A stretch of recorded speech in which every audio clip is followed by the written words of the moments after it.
일명 뱀파이어 장군으로 불린 소기파는 조선 중기의 무신으로 본가는 진주이며 한성부 판윤을 지낸 소요식의 차남이다.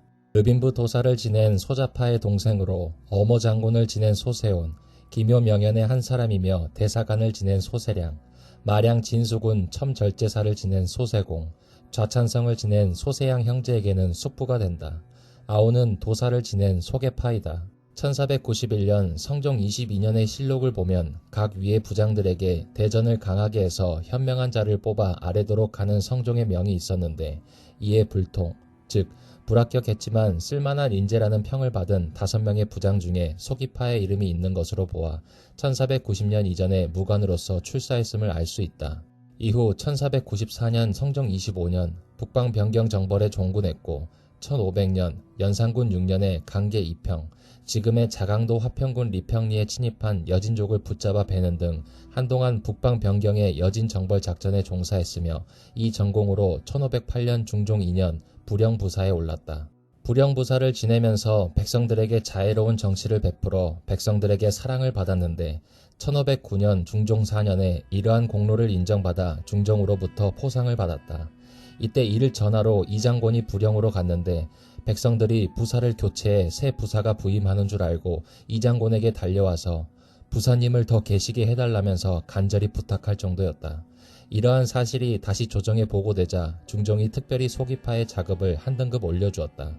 중종실록에서는 소기파의 자급을 한 등급 올려주었다는 기록에서 기파는 무인으로서 성격이 청렴결백해 가산을 다스리지 아니하고 적을 만나면 자기를 잊으며 강하고 용맹스럽게 비할 데가 없는 사람이다. 북방에 있을 적에는 사람들이 일컫기를 천례금이라고 했다. 라는 설명이 있다. 이듬해인 1510년 중종 5년 웅천 현감으로 부임했는데 이곳에서도 부령부사 때와 마찬가지로 백성들에게 선정을 베풀어 명망이 높았다. 그러던 중 외인들이 폭동을 일으키면서 삼포외란이 일어나자 큰 조카 소세온, 셋째 조카 소세공과 함께 외적들을 무찌르는 데 큰 공을 세웠다. 뛰어난 활솜씨와 무예 실력으로 외적들의 기세를 크게 꺾었다. 이때 외적들의 시체를 뒤적여서 아직 숨이 끊어지지 않는 자가 있으면 가슴을 찔러 숨통을 끊고 그 피를 자신의 얼굴에 바르고 나서 배를 갈라 쓸개를 꺼내어 술안주로 삼았다. 이로 인해 세간으로부터 소야차라는 별명으로 불리며 두려움의 대상이 되었다. 삼포외란이 진압된 후에 그 공을 인정받아 1등 공신에 녹훈되었다.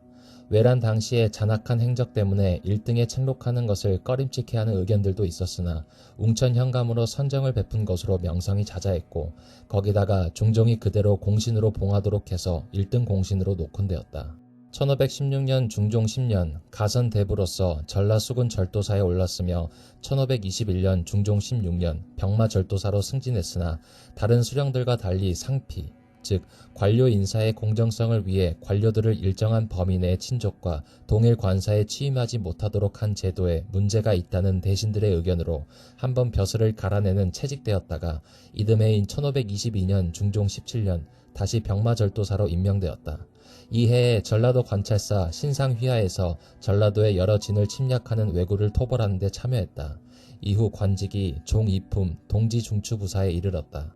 1527년 중종 22년 명나라에 보낼 사신단의 정조사로 거론되었지만 70이 넘은 고령에 병을 앓고 있었던 이유로 고사했다. 그 뒤로는 실록에서 이름이 보이지 않는 것으로 보아 얼마 지나지 않아 노령으로 세상을 떠난 것으로 보인다.